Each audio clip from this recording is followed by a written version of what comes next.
I know this was not a difficult decision for many of my friends and colleagues on both sides of the aisle, but it is one that has weighed heavily on me. Voting whether or not to remove a sitting president is no easy decision, and it shouldn't be, as the consequences for our nation are severe.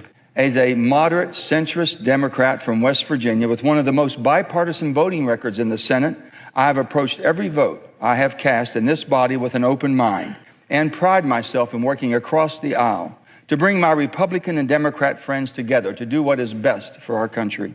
Where I come from, party politics is more often overruled by just plain old common sense. And I have never, in over 35 years of public service, approached an issue with premeditated thoughts that my Republican friends are always wrong and my Democrat friends are always right. Since the people of West Virginia sent me here in 2010, I have never forgotten the oath I took to defend the Constitution and faithfully discharge the duties of the office of which I am honored to hold.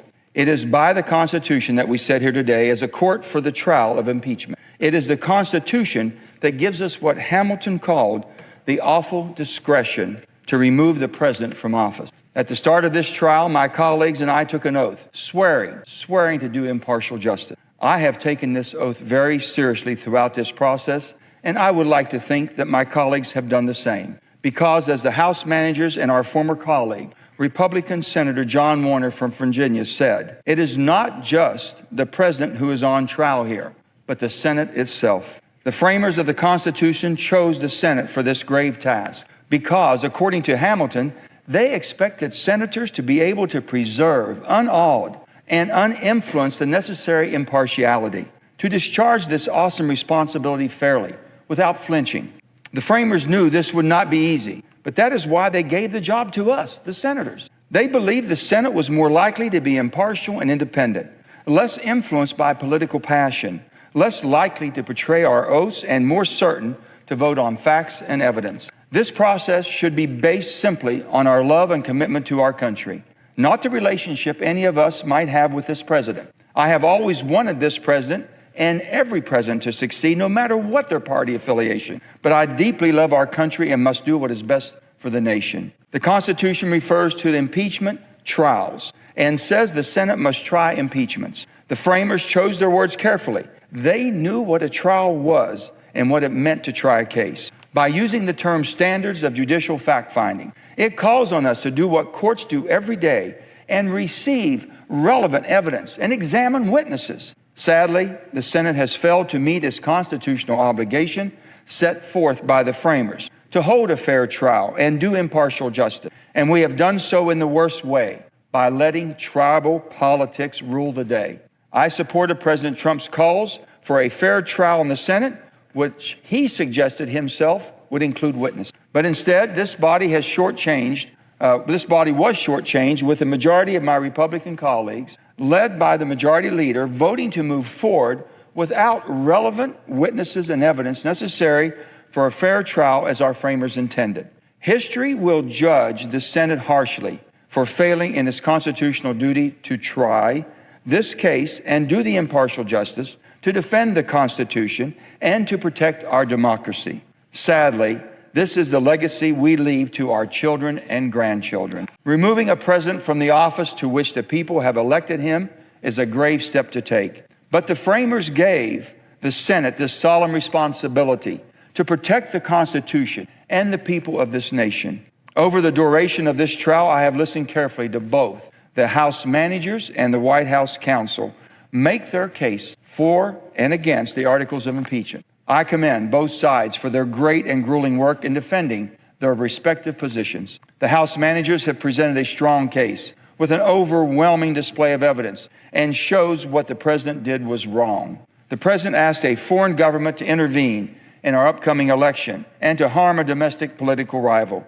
He delayed much needed security aid for Ukraine to pressure newly elected President Zelenskiy to do him a favor. And he defied lawful subpoenas from the House of Representatives. However, the president's counsel too defended their actions by laying out their case of the president's action. They pointed to the unclassified transcript of President Trump's July 25th call with newly elected Ukrainian President Zelenskiy to make the argument that Trump discussed burden sharing with other European countries and a mutual interest in rooting out corruption.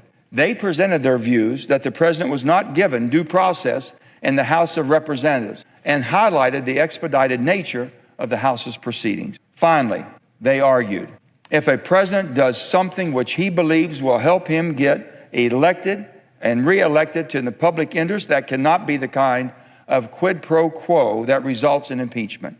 Over the long days and nights of this trial, I have listened to both sides present their case and answer our questions. I remain undecided on how I will vote, but these points I believe to be true. First, it was not a perfect call. A newly elected President Zelensky with no experience in international politics gets a call from the leader of the free world asking for a favor related to U.S. domestic political affairs. No one, regardless of political party, should think that the president did and what he did was right. It was just simply wrong. Pressuring a NATO ally who is actively fighting off Russian aggression in its country is wrong. President Zelensky or anyone else should never feel beholden to the superpower of the world for a favor before it can receive military aid. It's not who we are as a country.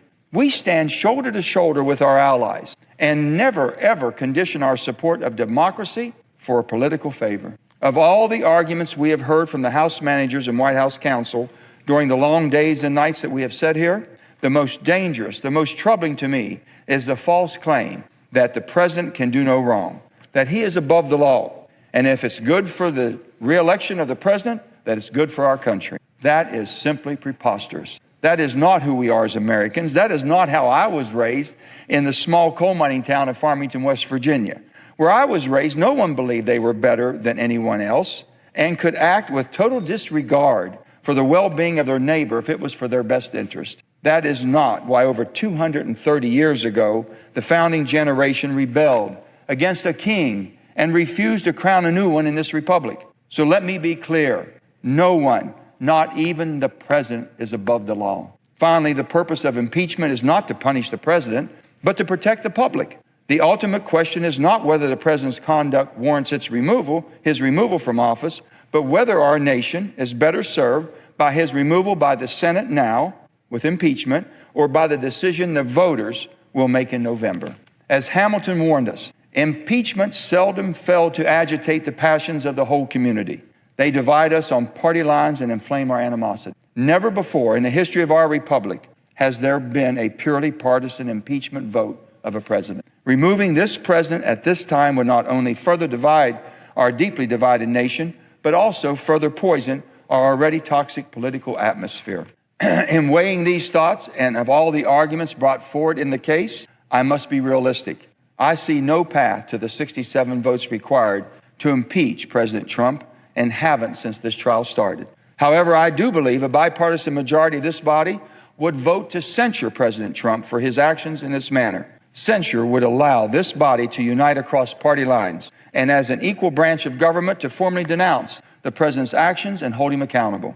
His behavior cannot go unchecked by the Senate, and censure would allow a bipartisan statement condemning his unacceptable behavior in the strongest terms. History will judge the Senate for how we have handled this solemn constitutional duty, and without bipartisan action, the fears of the great Senator Byrd will come true. As he said during the Clinton impeachment, the Senate will sink further into the mire because of this partisanship. There will be no winners on this vote, Byrd said. Each senator has not only taken a solemn oath to support and defend the Constitution, but also to do impartial justice, to help the nation. So help me God. That oath does not say anything about political party. Politics should have nothing to do with it. I am truly struggling with this decision and will come to a conclusion reluctantly, as voting whether or not to remove a sitting president is the most consequential decision that I or any U.S. senator will ever face. But regardless of my decision, and in the absence of 67 votes, I am reminded again of the words of Senator Byrd. The House and Senate, Republicans and Democrats, and the President must come together to heal the open wounds, bind up the damaged trust, and by our example, again, unite our people. For the common good, we must now put aside the bitterness that has infected our nation. We must begin by putting behind us the distrust and bitterness caused by this sorry episode and search for common ground instead of shoring up the divisions that have eroded decency and goodwill and dimmed our collective vision. It is not the legacy of the individual senators that we should be concerned about, but it is the legacy of this great institution, the United States Senate, that we leave for generations to come. I want to thank you, and I want to ask the good Lord to continue to bless this great country of ours during this trying time.